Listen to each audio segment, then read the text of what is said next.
Welcome into Softball Talk, episode 12. I am Dan the Fan. Along with me is Coach JB. And in studio, we have a special guest, Mr. Art Williams, from the head coach of Spaulding University. Coach, welcome in. Thanks, guys. Appreciate having me on your show. Guys do a great job. Been following it all along, and appreciate what you're doing for the softball community. We've needed something like this for a while. I mean, to get away from some of the toxic message boards everybody used to be on. Right. Yeah. But this is a great outlet, and you're doing great work for the game. Well, thank you. Yeah, Coach and I started this because of a silly YouTube video we did after a couple games with the girls, and they enjoyed it. And then people started to like it. Yeah.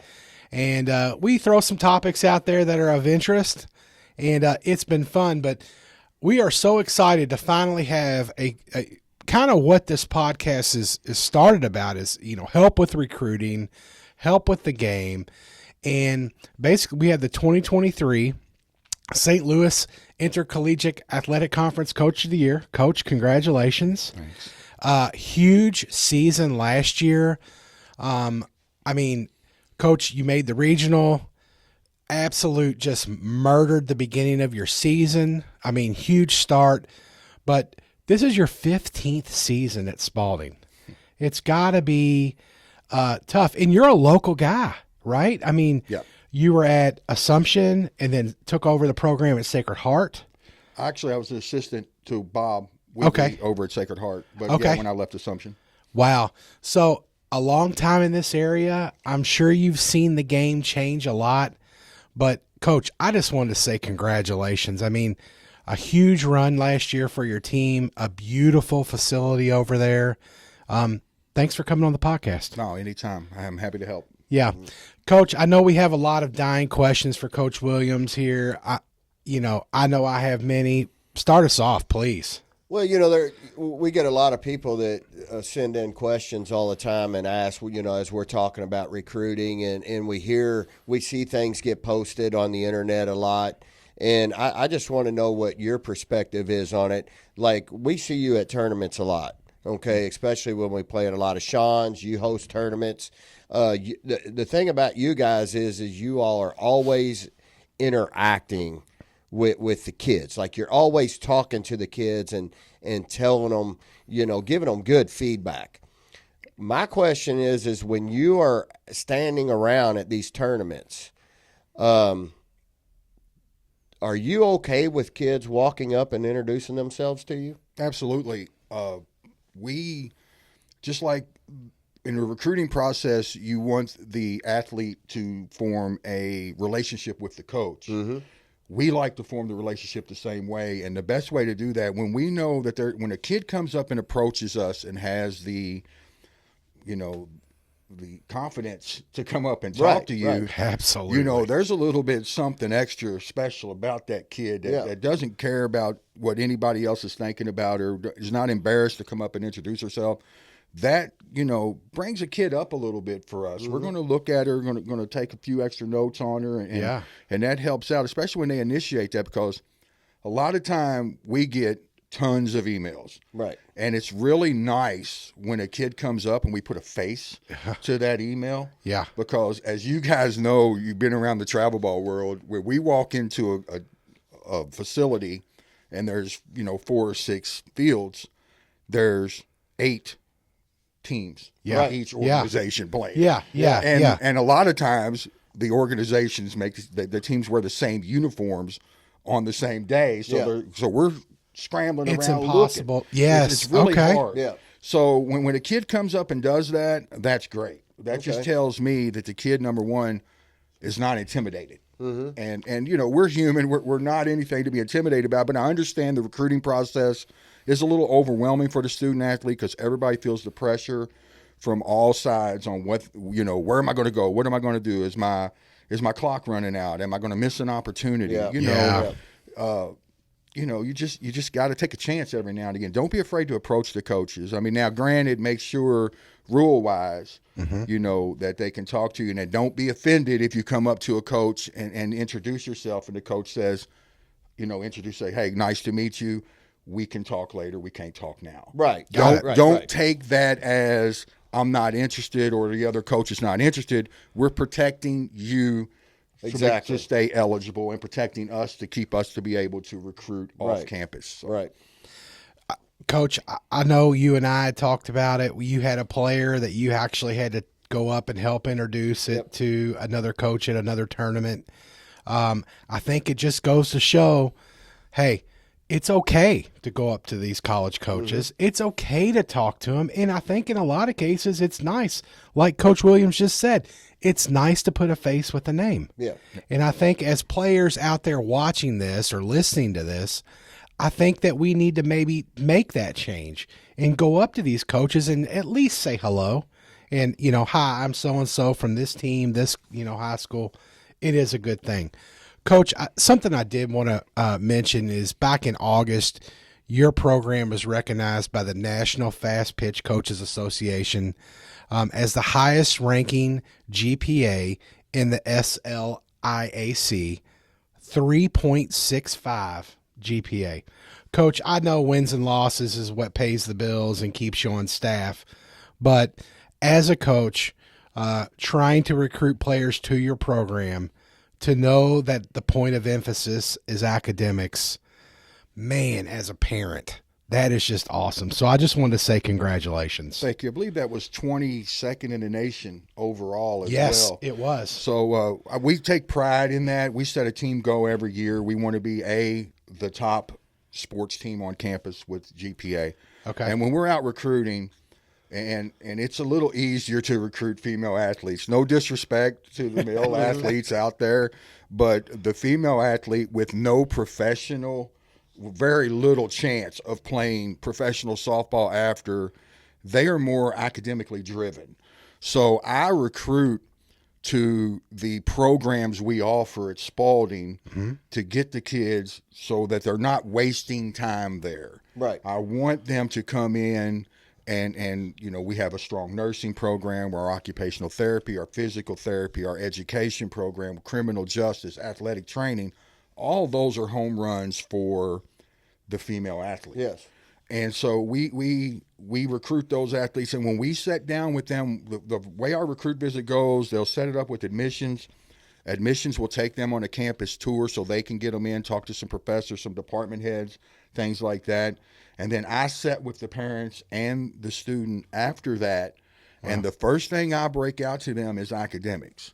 And I will tell them, if you are coming here to play softball and then get an education in secondary, I'm going to ask, would you stop this now? Because if you can't buy into the classroom to what we're trying to, our philosophy and how we want things done, I can't trust you in the bottom of the seventh inning to help me win a ball game if I can't trust you in the classroom. Absolutely. Coach. And that's the way it is. And recruiting, everybody loves to get that the athletic offer of money, but sad reality is 90% of your money's coming from academics anyway. So there's very few full rides unless you're like Montana Fouts and the players like that, or the upper echelon of softball players. And but you keep your academics straight all the way through, and you're going to find a way to get money. Yeah, and they can't ever take your academic money away. But from year to year, your athletic scholarships, you set in, you have an end-of-year meeting, and that number can go down, and it can also go up. Right. It's not a 4-year binding. It's a year-to-year on your athletic, but your academic money, provided you're going in and you're maintaining your GPA, that stays with you all your time. Wow. Okay. Coach, 16 players received individual honors from your team. I mean, congrats. That's just unreal. Coach, I got to go back to the email thing. Because Coach and JB and I've kind of talked about it a lot, is that is an important tool. Breaking it down, I know you say you get a ton of emails. What are you looking for as a head coach in that email? I mean, I assume you don't have time to read a novel. I assume you're not looking. I mean, are you wanting to see some clips? Because I know game changer clips are hard to see exactly what the heck's going on anyway sometimes. I want to see clips. Okay. I like, game footage is okay. Okay. But I would end my clip with game footage. I want to see, if you, as a hitter, I want to see you put a bunt down. You know, I want to see how you get out of the box to first base. Okay. Want to see some shots from behind where I see where the ball's going. Okay. Need to see some swings and misses every now and again. We know you're not perfect. Yeah. Right. Just like you edit your defensive video down where you see every throw. I want to see a ground ball to third. I want to see the athlete make the play. I want to see the throw. I want to see where the throw goes. Yes. I don't always just need to see the player. I want Right. to see the result of the play. And you know what? I don't care if you make an overthrow every now and again, because we're looking fundamentally at how did you get to the ball? How did you get to where your throw was? Did you rush your throw? Because 90% of bad throws are from where you're rushing. Exactly. So that's where we're looking. I want to see the complete picture of the athlete and what they're doing, and that gives us an idea of what we can work with. Yeah. I mean, I'm going to take good, coachable kids that are coachable with maybe a little less talent than a kid with a lot of talent that's hard to coach, because that's a recipe for disaster. Yeah. You know, you can't get a kid that's going to listen and buy in. There's no getting into them. I think, oh, yeah, absolutely. I think that the big thing about that too is, getting a play where they make a bad throw to first base. It's a little overthrow and they miss it. But I think most importantly, I want to see how do they react?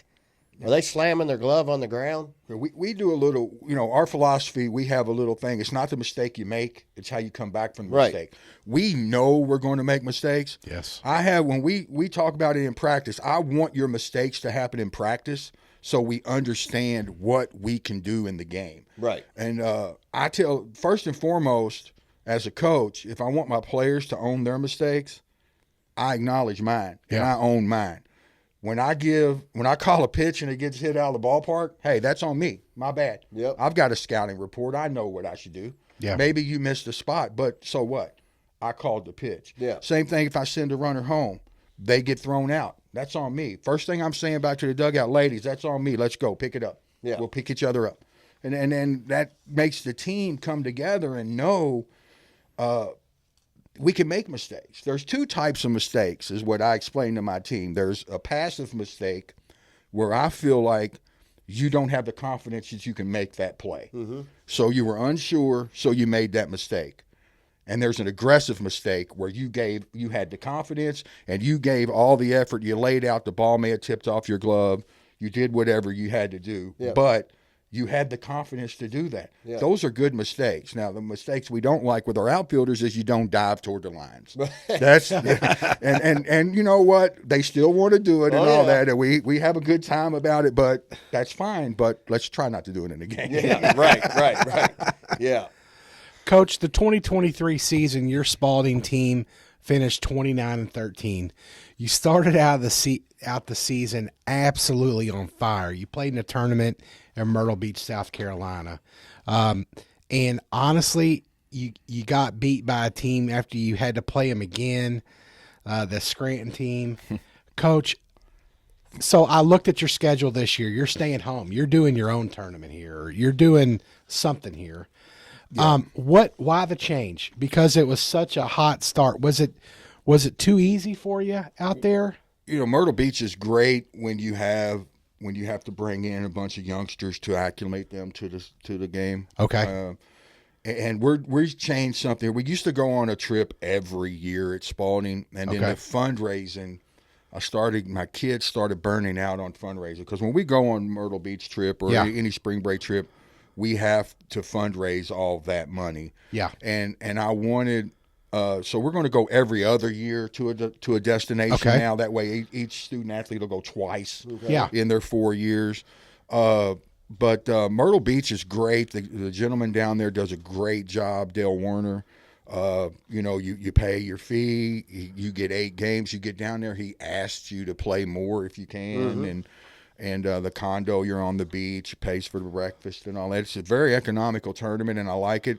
You get a lot of the teams from up north that you don't always see. Yes. And that Scranton team was a very good team, and when we beat them the first game, I kind of started feeling like, we got a chance to be special here this year. And then the second game they beat us, didn't know this at the time, but a parent sent me a clip that the third out occurred at third base, and the winning run scored after she was just at the edge of the batter's box getting ready to touch home plate as the out occurred at third, and I didn't catch that, and my first base coach didn't catch that. But that's, in the moment of the game, you're not going to catch all that. Yeah.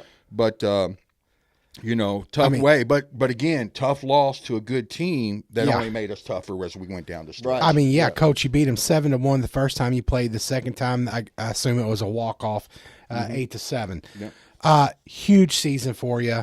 We'll get into more about it from last year, but I mean, they made the regional, got a tough draw. Coach, we talked about the game changer clips for your emails. What about like other things? Are practice clips okay? It sounds like you would be fine with that. Some.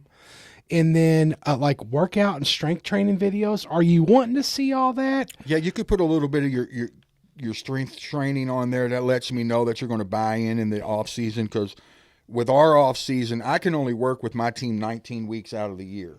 Okay. And a lot of times, this year they changed it where we have, I believe it's 24 practice dates, where we used to only have 3 weeks. Okay. So what we did was we practiced 12 times up to our 1 day of competition, and then we saved the other 12 for now. We've been doing once a week practices. Got it. All the way through to the season, whereas before it used to be when we finished playing in October, I wouldn't see my athletes again where I could actually hold them accountable for things until January. Oh, my gosh. So they were strength and conditioning on their own, or you were hoping that they strength and conditioned on their own. Yeah. But now the senior leadership that we've had step it up this year, the kids have all come together. They've been doing it on their own. A team, I mean, you could have the greatest coaches in the world, but if you don't have some player-led leadership on your team, it's bad, because the players hold each other accountable a lot more than we do. That's right. I mean, I tell my kids all the time, I mean, it's easy for me. If you want to make my job easy and let me put the same 9 in the lineup all the time, that's on you. That ain't on me. Yep. Your job is to come in, the same thing when we sat down, we talked to them. I expect you to come in, A, to be a good student, B, to be a good teammate, and C, to work your tail off to push your teammates to be better. That's how you get your playing time. And I'm not afraid to play a freshman. I mean, I've had years I've started 7 freshmen. Yeah. A freshman comes in hungry and wants to beat somebody out, guess what? You do it. I had a freshman come in and beat a shortstop out one year, and a senior shortstop said, "Now, what am I supposed to do?" I said, "Well, you better beat somebody else out to play. Yeah. Or you're going to become a chearleader." Because that's just the way it is. I mean, I'm sorry. Right. My job as a head coach, and JB, I'll let you speak on this too. I hope it's the same philosophy, is you can't get mad at me for telling you what you need to hear. That's right. I'm not in the business of telling you what you want to hear. That's the problem today with a lot of people. They hear what they want to hear, but nobody has stepped up and told them what they need to hear. Now, there's never, and another thing we talk about is there's a line, a softball line. This side is softball. That side's personal. We will never cross the softball line into the personal world when we're coaching or talking to you. Right. Because that is a very bad recipe. And once one of my coaches or myself step across that line, we're resigning. Yes. Because that's just, you got to treat these kids with respect. Absolutely. And that's how you get your respect, is you make them feel like a human, and you make them like accountable. My team, my kids make a lot of decisions on my team. Yeah. Because that gives them ownership. That's our team. I could be my way or the highway, the drill sergeant coach.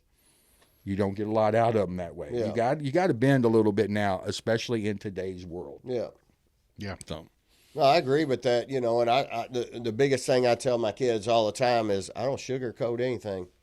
If you're going to come and ask me a question, you better be prepared to get the answer, because I'm not going to lie to you. I'm not going to sugarcoat anything for you. Yeah. And here's the deal, is what you give me. If a college coach comes and starts asking me about you, you better hope I can tell him good things, because I'm not going to lie for you. Because the minute I lie and you show up at that campus and you're not what I told him you were, you're never going to believe me again. Nope. I'm never going to get another kid recruited. And fact in the recruiting world is that coaches talk to each other. Absolutely. Like Sean and I are very good friends off the field. Now, when we play each other, we want to beat each other badly. Absolutely. But, if like I knew he was looking for a catcher, I got 3 or 4 on my team. I'm like, hey, Sean, this is a pretty good catcher. I'd love to have her, but I'm not bringing her in just to set. Yeah. So here's her contact information. And I'll tell the kid, hey, I spoke to Sean or another coach from another school. Say, hey, I spoke to that coach about you. They should be reaching out to you.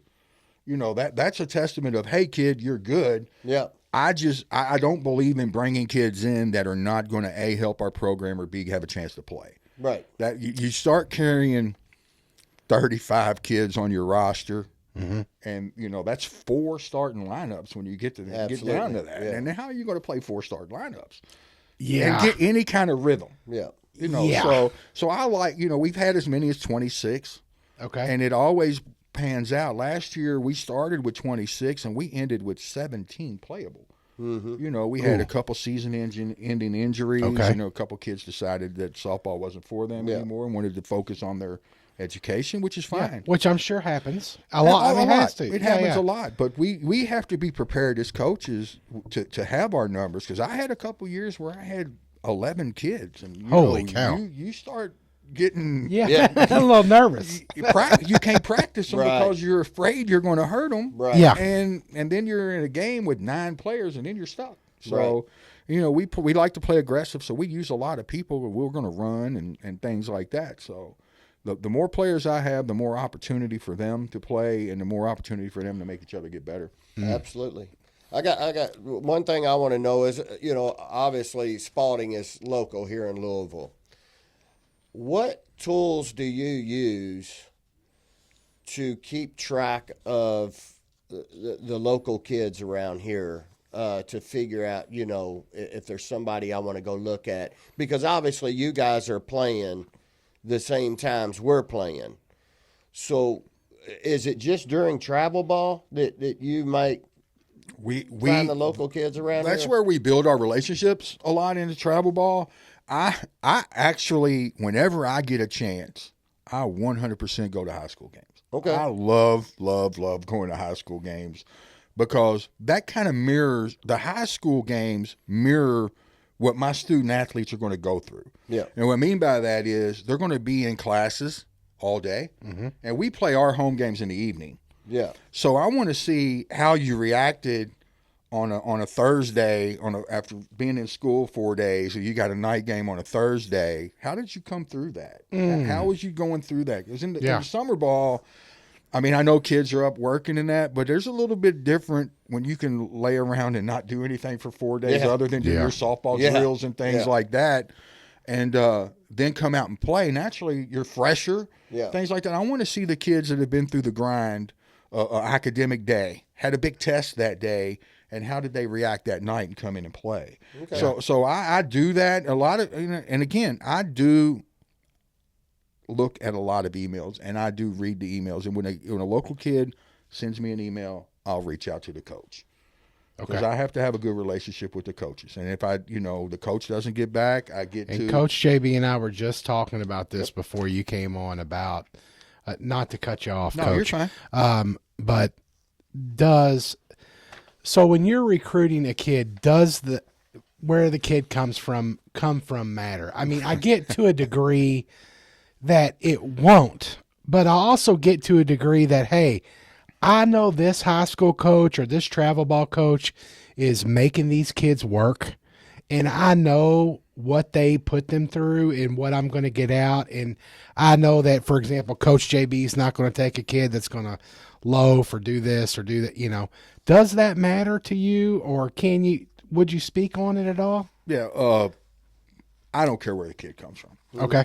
I mean, I've had an all-conference player to come from Wagner High School. No disrespect to Wagner, but they haven't been the greatest program around ever. The kid come in, worked hard, and succeeded. I'll tell the kids, look, the game's a lot different when they come from the school like that. Yeah. The game's faster than that. I'm going to give them a tryout, and I'm going to say, hey, I'm not promising you nothing. I'm not guaranteeing nothing. Okay. But I want to introduce you to the game of softball. Right. Because at our level, again, it's fast. It's the same game, but it's faster. Athletes are a little bit bigger. So I don't care where they come from. Okay. If they're a good student, they're coachable, and they understand their role once we get to them. I mean, I've had a lot of success with kids from smaller schools like that, and we have to understand, because, again, I do my research on the high school coach. If a kid reaches out from the high school, if I'm not familiar with the coach, I start looking at the coach, seeing what they've done, things like that. Right. There's a high school coach in the summer. That means they want to get better. They're doing things like that. So we want to see so that we know that. And I'm not – I mean, I've been to a lot of bad softball games. Right. But I've seen some good kids come out of some of those bad softball games. So there's hope. There's no need to get discouraged. A kid sends me something, I want to put my eyes on them. Yeah. And then I want the coach, and I want to know, and I'll talk to the travel coach.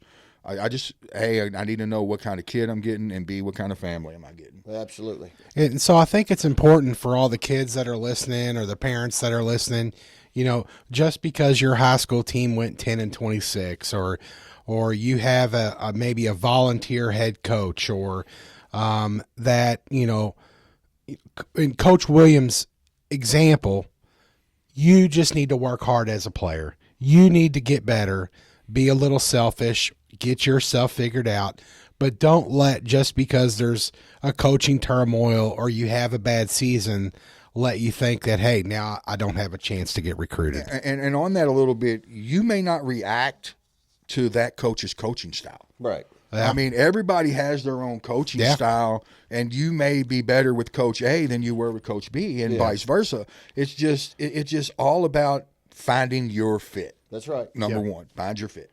Yeah. I wanted to circle back to Spaulding a little bit. I know you have your assistant coach is Jennifer Grouder, class of 2012 Spaulding, so you have an alumna helping you coach. How has that been? Has it been good? Do you all work well together? We work very well together. I mean, I actually coached that kid at Assumption High School. Wow. And she played travel ball for me, and then she come and played in college for me. Actually, she played when Bob Wheatley was the head coach there, and I was the assistant. And then when I took over as the head coach, she was still on that team. So she's been around forever. She's the closest thing to a daughter that I have. Yeah. And she does a really good job. She works with our pitchers. Yeah. And then, she helps out a lot with everything else. But it's great to have the former player and an alumni on my staff, because they can help me get my message across. If I'm having a rough day with an as you know, a player just feels like you're on them constantly that day. They can't do anything right. Poor, pitiful me. She can go over there and say, hey, look, he coached me the same way. This is what he's trying to say. This is what he's trying to get out of you. Yeah. So that's the benefit to having her around. She's been around, and we finish each other's sentences a lot. So because we've been around so much. So she does a great job. I mean, that's as a parent, you love to see.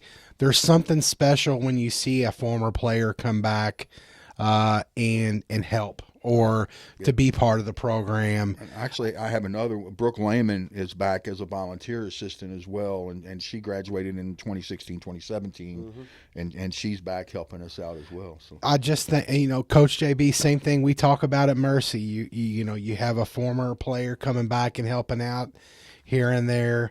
I just think it's important. I think it's great to see. You're starting to see that tradition build, Coach. I mean, both of you. And that 2012 national championship isn't far away from you. I know it's, you're on that track, especially after the season that you guys had last year. Coach, I'm going to ask another one. A lot of players, my daughter included, believe that Twitter is important as an athlete. And I don't know how many times that her and I have discussed it, and we've changed things in our bio over Twitter and this and that. I love it to get my news. But is it an important tool for you at all? Yes. Okay. I spend a lot of time on Twitter, X, whatever we need to call it. Yeah. We have a lot of long bus rides. Okay. We're playing in that SLEAC conference. Our closest road opponent's 4.5 hours away, and only team from Kentucky in the Yeah. is it the SLEAC? Is that SLEAC is how they say okay. it. Yeah. Only team from Kentucky. It's a 10-member league, but Coach, you don't have anybody right down the road from you. No, we don't, and we spend a lot of time on the bus, so naturally we all are guilty of having our phones with us all the time. So we spend a lot of time on them, and X is a good way to do that. When especially when a kid tags us, I make a point that when a kid tags me or goes out of their way to tag or something like that, I'm going to, number one, look at it, like it, let them know that I've seen it, I paid attention to it. Yeah. And that helps me get kids on my radar. Yeah, when absolutely. And the biggest thing I can, for the students watching this is do your research on your schools. I mean, I get emails sometimes where a kid wants to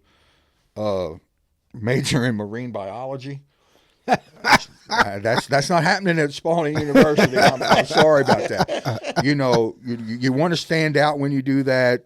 Make sure that what you want to major in is offered by the school, and I always tell kids, make your decision as though you weren't playing softball, because if today's world, budgetary wise, softball could be cut tomorrow. Yes. Yeah. And there you are. You picked a school for a softball team, and now you don't have a softball team. So you hope that you picked it for that. So pick it for the right reason, not just because you like the softball coach, you like playing softball, that or another, because 4 years at Spaulding University is going to shape the next 75 years of your life. And you need to be able to support your family and things like that, and we want to make better people when we get them coming through Spaulding University. Yeah, Coach. Another question that I have for you. I know as a parent, it's tough sometimes to think about where we spend our money as parents. So what we do we pay for the big travel club, and I think you've already answered this, but for a lot of us out there, the financial aspect of travel softball can be expensive, and it's not just the team fees; it's the hotels and getting from point A to point B, from Louisville to wherever, Birmingham, Alabama, to California, to is it important for you, and I assume after your other answers, maybe not, for a player to be on one of those big teams, or is that what you're looking for? No, I don't care if they're what the jersey says on the front of it. If it's a good kid that works hard, plays the game the right way, treats their teammates, treats their parents with respect, takes care of academics, jersey's nothing. Just like you guys spend a lot of money on traveling, I'm not going. The furthest places I go, I may go down to Hendersonville, Tennessee. I may go to Indianapolis. I go to Evansville a lot, go to Lexington a lot. But just like you guys spend money, I have a recruiting budget. Yeah. I can't crush my recruiting budget on a flight to Colorado. Hotels in Colorado, right. Or even Atlanta. I've never been to the Atlanta Legacy, and I can't say that I'll ever go. Because more likely than not, as I'm walking through there, I'm looking at every coach I see on ESPN or wherever else, and them kids are flocking to them. I'm just there. Absolutely. Right. So I want to fish in a pond where I know I can catch some fish. Well, and, Coach, and that's what me and Coach JB have talked about is, a lot of these girls around this, they want to stay home. They want to come to Spaulding, to Transy, they want to stay close to this area. And like Coach and I have talked about, why why do we need to go to Colorado? You don't. Yeah. I mean, there's and no disrespect to Colorado or any coaches that recruit there, it just doesn't fit my program, the culture that I want for my program. Right. We're a smaller school. Yes. So I would want, the smaller family type atmospheres as opposed to the big national chains and things like that. Now, I'm not going to turn a kid down. That's a pretty good ball player from that big organizations, but you know, you don't have to spend that money to be seen by coaches. Like I coach the Kentucky Clovers. We're not going to play. The furthest we're going to go this year is Hendersonville, Tennessee, down to Scott Greer. Mm-hmm.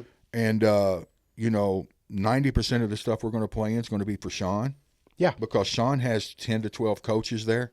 Yeah. Every tournament. Yes. And every kid on my roster can play for one of those coaches. Yes. And as a travel ball coach, I tell my parents when I talk to them, said, I'm going to coach this team like a college team, which means, number one, I'm not talking to the parents. Yep. Yeah. You know, I deal with the parents. I talk to parents when something they need to know about their student athlete. But I'm gonna coach them that way, and I'm gonna put them in front of coaches where they can realistically play. You know, so that's why, you know, we may go to Evansville, but I'm gonna drive to Lexington a lot, Frankfurt a lot, things like that. Yeah. I'm gonna put them in front of coaches that I know that they can play for, and we have relationships with those coaches and things like that. Yeah. That's what we do. And good coaches and great programs in great academic schools. Softball, again, the softball played locally here. I can speak on all the colleges here in Kentucky are competitive with what they do in their conferences. You know, Lindsey, Wilson, and Campbellsville and NAIA, that's 2 top 5 programs. Absolutely. In the past. You know, Sean's been a top 20 program at Transy forever, and I've been riding his coattails, talking to him, trying to get my program built up to where his is. You know, Center does well. Yeah. Places like that. So the softball around here is good, strong softball. Yeah. You don't have to go look elsewhere. Yeah. But also there's a lot of kids that want to get away. Yeah. Yeah. And there's nothing wrong with that as well. But, you know, also don't burn a local bridge if you go away and need to come back home because, you know, we'll take you. Yes. I had a kid that she committed to me as a sophomore, and she was from Tennessee, and the Martin Methodist came in and gave her a full ride at the end of the recruiting process. She called me. We're on the phone for about an hour. A lot of tears were shed. She's crying. I said, hey, kid, you owe it to your parents to take that full ride. If it don't work out, let me know. She calls me at Christmas, comes says, Coach, this ain't nothing like they said it was. So she came in, and she was a 4-year all-conference player. Mm-hmm. Wow. But she did it the right way. Yeah. And that's what, you know, that's another little thing. Please, you know, if you're in a recruiting process and you make your decision, reach out before you go public. Reach out to the coaches that recruited you and let you know that you've made your decision. Mm-hmm. That way, if it doesn't work out, you're able maybe to have another door opened up for you for another opportunity. Yeah. Yeah. I hadn't really burn thought. Your bridges. Yeah, and I hadn't thought about that, Coach JB. Yeah. Because that is a real thing that can happen. Yeah. With the transfer portal, Coach, have you in your teams seen much happen for you? No. No. I have a kid that was in the transfer portal this year that was talked about coming from Bellarmine, but you know, we're waiting to see if that happens in the second semester. If it does, great. I go in there and look, and mainly I look to see if some of the better players in conference are leaving. Mm-hmm. You know, not trying to bring them in. I just want to see what's going on. When I'm trying to formulate my scouting report for next year, I want to know what kids are not coming back. Yeah. But I'm not going to say that I won't, because if you have, at the end of the season, if you have an injury that, you know, God forbid, is a career ender, and the recruiting process is over for you, the transfer portal absolutely does have its purpose. Okay. But it does not need to be the wild, wild west that it is. I think once you go in the transfer portal, you're done. One time, move on. I agree. Unless there's some kind of medical emergency back home where you need to get back home. I think that's fair. Yeah. And it's the way now you can look at it with the travel ball teams. How many kids go to one travel ball team, play a couple tournaments, decide they don't like it, bounce to another? We're just creating an opportunity of it being someone else's fault instead of accepting accountability for what the problem really 100%. is. So the transfer portal is good, but, I look at it like it could be somebody else's problem you're getting as well. Yeah. You got to do a lot of research on those kids. I mean, and we're not able to see our own kids in the portal, so we'll talk to other coaches and say, hey, let me know if any of my kids are in the portal, and I'll let you know if your kids are in the portal. So you don't even know if someone from your team is trying. So once they enter the portal, are they gone or can they come back? They can come back. Holy cow. So, and that's why they don't want you to see that kid was in the portal. Yeah. Holy crap. If teammates find that out, I bet they're livid. How close is your team going to be? Where you're just going to leave us and give up on us. Yeah. Now you're coming back. Yeah. I had no clue it worked like that. So, again, I look at it. I'll open it up and look at it every day. Yeah. But, now, again, if I have a need at the end, and then like grad transfer, if there's a 4-year kid that's coming back trying to get their master's and we have that program, absolutely. Oh, especially medical. I mean, you're number one. So, but I'm not using that as my end-all, be-all for recruiting. Because you can't build a culture in your program with 1-year, 2-year players. Right. You need them 4-year high school players to come in with your culture. And that goes back talking about Jennifer and former players on your coaching staff. That helps you establish your culture because they know the culture. Right. They've been in it. That's what you want to do. And culture is a team killer. If it's not good, your team's not good. Yeah. But, if you have a team that cares for each other and plays for each other, then you got a pretty good team. Yeah. I think it's important to note we have talked about Coach Williams' tournaments that he does at Spaulding. So if you are a travel ball coach or you have something to do with travel ball, going to his tournaments, he does Coach, you do 1 days? I do 1 day round robins. I'll take 4 teams. Everybody will play 3 games. Yeah. I have my players are in the dugouts to talk to the players, to answer questions about the college process, what it's like to be a college athlete. Mm-hmm. My players also umpire the bases a little bit. Yep. I'm there. After your last game, I'll come over and do a Q&A with your team, your parents, anything like that. I'll have some players there to have the Q&A as well. Yeah. To open some doors for recruiting for everyone, so they can ask those questions. They have an intimate setting where they don't have to stand up at a camp where there's 500 kids and parents, where it's just a more one-on-one situation because a lot of people don't like to talk in front of crowds, and that, they don't. I don't. I mean, I'm in the wrong profession to do that, but in a more intimate setting, you're going to get more questions. You're going to get to know the kids a little bit better, and then they can see that, hey, they're human just like us. We can approach them. We can talk to them. Yeah, and I have to say, so Coach JB and I have talked about his tournaments, and at the end, they come over, they talk to you, they do a Q&A, they And I mean, Coach, your facility, your field's awesome. I know it's opened in 2021. It was 20. It was COVID year because we played our first 2 games and then the season got shut down. Got it. First win was in 2021 against Blackburn College.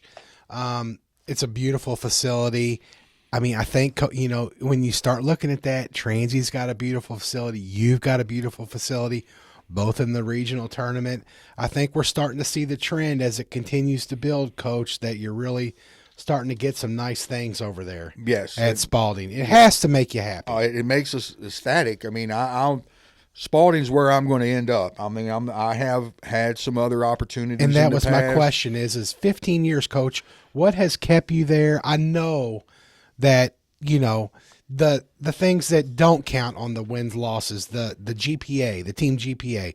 I mean, there's got to be ADs out there that are salivating to have someone that's going to take over their program and do things like that, as well as the wins and losses. What is it? What's kept you at Spaulding? The mission. The mission of Spaulding and the education. They 100%, the professors care. The administration cares. Yeah. Everyone cares about and it's a smaller school where we have professors that'll come watch kids out of their class where and all my players that I've had in all my years, they've never told me that a professor's ever told them no or not had time to come up and talk to them. So just that overall smaller family atmosphere is what's done. We've had great athletic administration. Roger Berkman was our past AD, and he's the one that did the fundraising that got the athletic facility together. He did a great job. He was great to work with. Now Brian Kleinert is the new AD, and he had been the SID previously, so he had a relationship, and it's like they care for the student athletes. And I know that when my kid walks with their degree, that they're going to get a job, that they are prepared for the world. And so why wouldn't I leave them? Plus, now I got the great field. Oh. Now, when we were playing at high schools and sharing fields, that was when, you did have one eye open to look somewhere else. But, the grass is always greener in that other lawn because sometimes they fertilize it with a little more BS. So I like being where I'm at. I'm from Louisville. My family's here. I live 7 minutes from the school. Yeah. So, I have no reason to go there's a lot to be said about that. Coach, I got to talk about this. So you got you all made it to the regional, the SLEAC. I guess you finished second in the SLEAC in the tournament? No. Or did you win the tournament? We won the regular season and won the tournament. You have to win your conference tournament to be the AQ, the automatic qualifier. Okay. So that was first time in history for both of those. First time for the conference championship, first time making it to the NCAA. Wow. We're actually getting our rings, hopefully, sometime here when the season comes.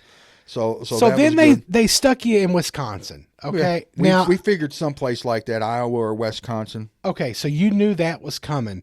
Then they stick you with your buddy Sean in Transy. Looking at this, I'm like, man, of all the places, right?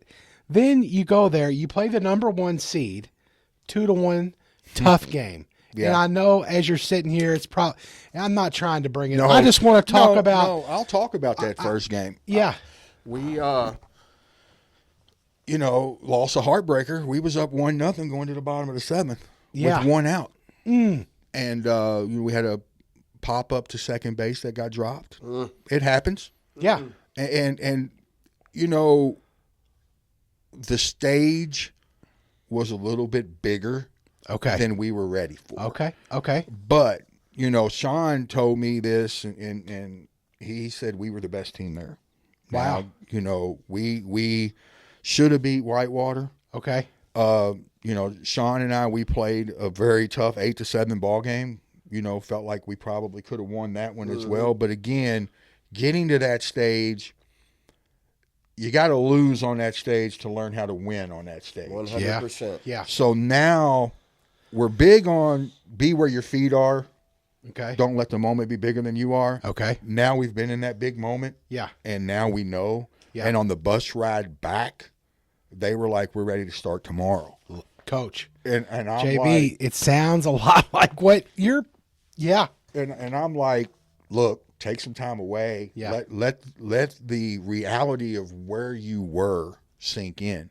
Yeah. And see that. So we played a pretty tough schedule last year. We played Trine, who ended up winning the national championship last year. Donnie up there does a great job, great guy. Yeah.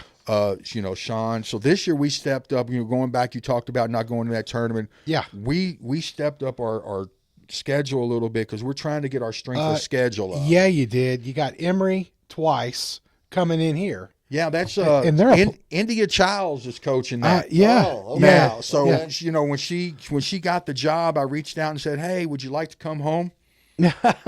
Play a couple games at home?" Yeah. And she's like, "Sure." So we're going to do that, and we go up, we play Wartburg and Wash U. Wash U's a top 20 school. Sean should be in the top 20 this year. Wartburg's a pretty good school. In our conference, Fontbonne and Webster are going to be two pretty tough schools to play. If we didn't play tough last year, we didn't have them tough games with Scranton, and then we played Linfield last year, who was ranked in the top 3 at the time. Trine was in the top 3 when we played them. If we don't play those teams, we don't win our conference tournament. We're down. First game of conference tournament against the 4 seed. They had the pitcher of the year. First inning, 2-run home run. We're down 2-0. Yeah. So we get up to the 6th inning. It's still 2-0. And we're starting to run out of time. Yeah. But I look at the ladies and they're locked in. They're ready to go.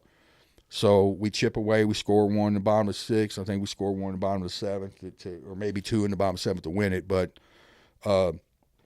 they attributed that, hey, we had played tough. There was not a Trine University over there. It wasn't Linfield. It wasn't those top schools we played. Yeah. We knew we could handle it. Yeah. And then we get run ruled. We're in the championship, and, they got to double dip us. We get run ruled in game 1. Shit. They beat us 9-1. And I'm like, and everybody's, and I'm not panicked because, I have a pitcher of the year in my pocket. Yeah. And I didn't pitch the first game just for that moment. Yeah. Yeah. Because if you pitch the pitcher of the year in the first game and you get beat the first game, your team's done. Then you're down. Yes. But they had the confidence to come in, and we run rule them and win. Oh, yeah. Okay. So, you slammed the door. Yeah. So I kind of, like I said, talking to Sean over the years, I wanted to step up. I needed to get my program to mirror what his program had been doing. Mm-hmm. And we started last year, our strength of schedule was like 270. Mm-hmm. I think we ended it inside the 150 last year. So we stepped it up. This year, my goal is to be under 100, maybe in the top 75. Okay. Because then when you get up there and you start playing those good, tough teams, if you have a slip up in the conference tournament, you may get an at-large bid. Yeah. And that's what we're trying to do is have the at-large bid. Okay. So, again, that raises the profile of your school. Winning and getting to the regional last year, I mean, I've had 10 or 12 emails from Wisconsin this year. Wow. I never had anybody reach out to me from Wisconsin, but we went up there, we played. So now opportunity for somebody to go home. So, we it's opening doors. And I tell the athletes, the better we do now, the better you look later. Yeah. With Spaulding, you were the ones that helped get us to where we are. You're in the history book. Yeah. Nobody can take that away from you. So let's just build a legacy, find a fit, build a legacy, and move it forward, and take it to new heights. That's exactly the way I explain it to my kids when I talk to them. That a couple years ago we lost the Holy Cross down there at Ulmer. Okay, that was the first time we had been back there in years, and it was a tough loss, but we go back to school and the girls, Dakota Burke, Caden Dunlap, Maria McClellan, who are all playing college ball now, they approach me and they're like, we're ready to go. We're ready to start now. We know what that felt like. And so then we go back there the next year and we win. We go to the state tournament. So now we've got our feet wet there. I think the state tournament, even though we went 10 innings with a very good Greenwood team, we got our feet wet there. It was a great game. Now we know what that feels like. So I think you're right. And then I try to talk to my kids also. You touched on this too. You want to leave a legacy? Leave a legacy. That's how you leave your legacy, is where you're taking this program. Okay? If we're getting to the state tournament, this class that I have, and we get there back to back to back to back, now you're leaving a legacy. That's how you plant the seed for the upcoming kids. Yeah. Some of them, they get it and some of them don't. Yeah. And that's just the nature of the beast. But I totally agree with that, man. And these kids, again, they don't understand that they just go out and enjoy the moment. Yeah. It's a game. Yes. Don't make it bigger than what it really is. Yeah. Exactly. Have fun. I would, Coach, I just want to say thank you for coming on here anytime and doing this. Thank you for sharing all your insights for all these younger players. I can't wait till the Mercy girls can come out and watch Spaulding this year, because you have some great games lined up, and we can't wait to see you around the field. Coach, did you have anything else for Coach? No. I was just going to say, and I think you touched on it. Look, travel ball programs. If you're not going to Sean's tournaments down there at Great Crossing, and you're not going to Arts one days, he runs them almost every weekend. If you're not jumping in those, again, the thing that I like about those tournaments is you guys are always coming and talking to the girls. Yeah. And even good competition. Yeah. And it's not like it's good competition. There's no rings or trophies to be won. No. We are there to work, put some time in, and get out in front of these coaches that are approachable. Exactly. Which makes it nice that you can go up to these people and say hello. Well, the cool thing about it is like playing in Sean's stuff is I've got to know like all the coaches, the Midway, all them, and the girls are like, why do all the coaches come to your dugout? And I said, I guess I'm just cool to hang out with, man. I don't know. We know where we know which coaches are coaching, yeah, and things like that. So we're going to gravitate toward that coaches that have helped us with their players and and is shooting us straight, that are telling us the truth about a kid.